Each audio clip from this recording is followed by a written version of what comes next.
Number 8 मा question सोध्नु यस्तो छ हाम्रो 4AQ छ यसलाई ए प्लस 12A² माइनस 9A छ हामी यसले सोलुसन भनेर लेख्छौं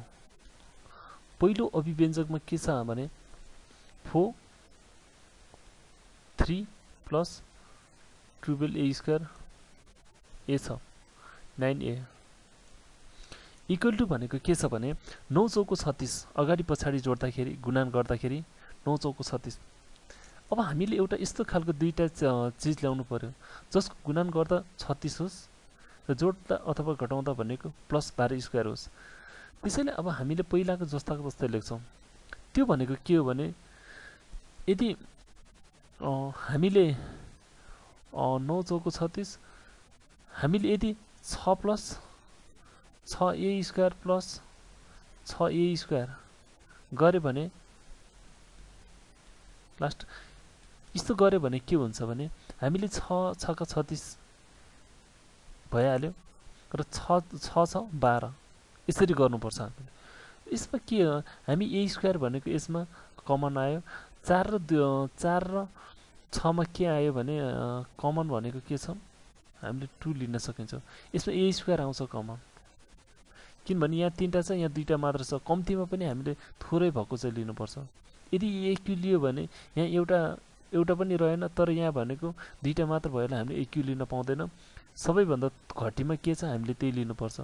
र 2A² आइसक्यो हाम्रो बाँकी भनेको 2 दुना 4 हामीले 2 ले 2 लाई गुणन गर्यो भने यो 4 आउँछ र A² छ हाम्रो तर यहाँ आइसक्यो AQ छ तर A² आइसक्यो भने हाम्रो बाँकी भनेको एउटा A लेख्न सकिन्छ प्लस 2 तिया 6 A² आइसक्यो हामी केही पनि लेख्दैनौं प्लस 6 र 9 भनेको यिनीहरुको कमन के हुन्छ भने 3 3 दुना छ 3 तिया 9 यो 3 ले दुवैलाई डिभाइड गर्न मिल्छ त्यसैले हामी 3 लेख्छौं यसमा कम्तीमा पनि एउटा A लेख्छौं एउटा A भएको हुनाले हामी 3A लेख्छौं त्यो भनेको के हुन्छ भने 2A + 3 हुन्छ र हामीले बाँकी लेख्छौं अब यो भनेको यो सधैं बराबर हुन्छ 2A + 3 अर्को भनेको 2A² + 3A हामीले अहिले यसलाई यतिकै छोडौं र अर्को भनेको हाम्रो दोस्रो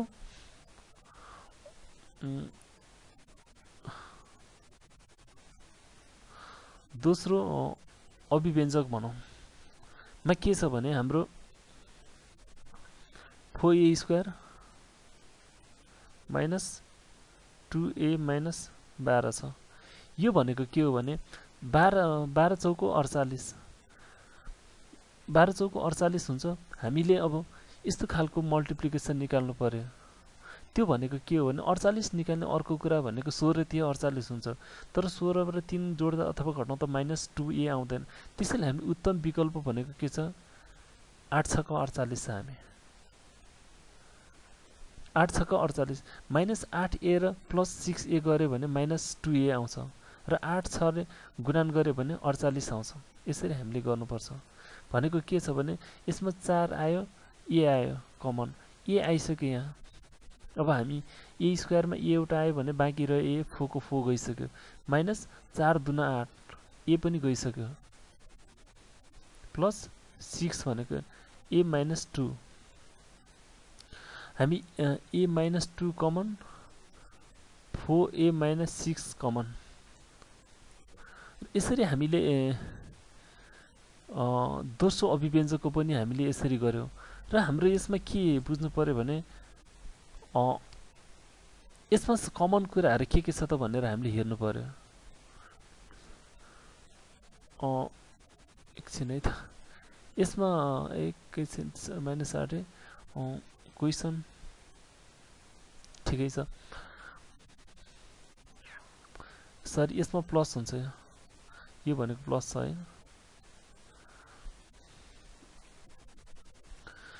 र यसमा अझै पनि हामी के लेख्न सकिन्छ भने A - 2 को 2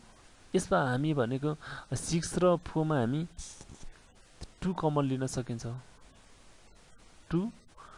2 दुना 4 2A + 2 तिया 6 अब यसमा माथि पनि अझै हामी के लेख्न सकिन्छ भने 2A + 3 एलाई कमन लियो भने हामी 2a + 3 अर्को पनि आउँछ हाम्रो दुईटा 2a + 3 आउँछ। यसमा हाम्रो भनेको अब हामी के लेख्छौँ भने मस भनेको यो 2a + 3 र यो 2a + 3 भनेको के छ हाम्रो कमन छ साझा, हामी त्यही कुरा लेख्छौँ 2a + 3। यहाँ एउटा भएर केही पनि गर्दैन, त्यो लेख्नु पर्दैन। अर्को भनेको लस मस त यतिकै हुने भयो भनेको 2a + 3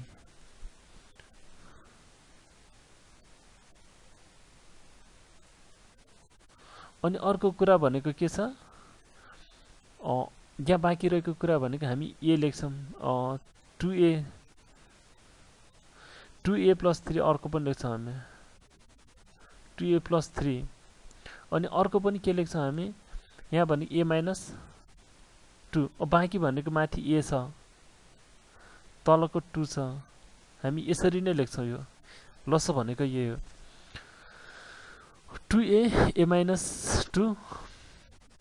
अनि 2a + 3 को होल स्क्वायर लेखे पनि हुन्छ, यतिकै लेखे पनि केही फरक पर्दैन। Thank you.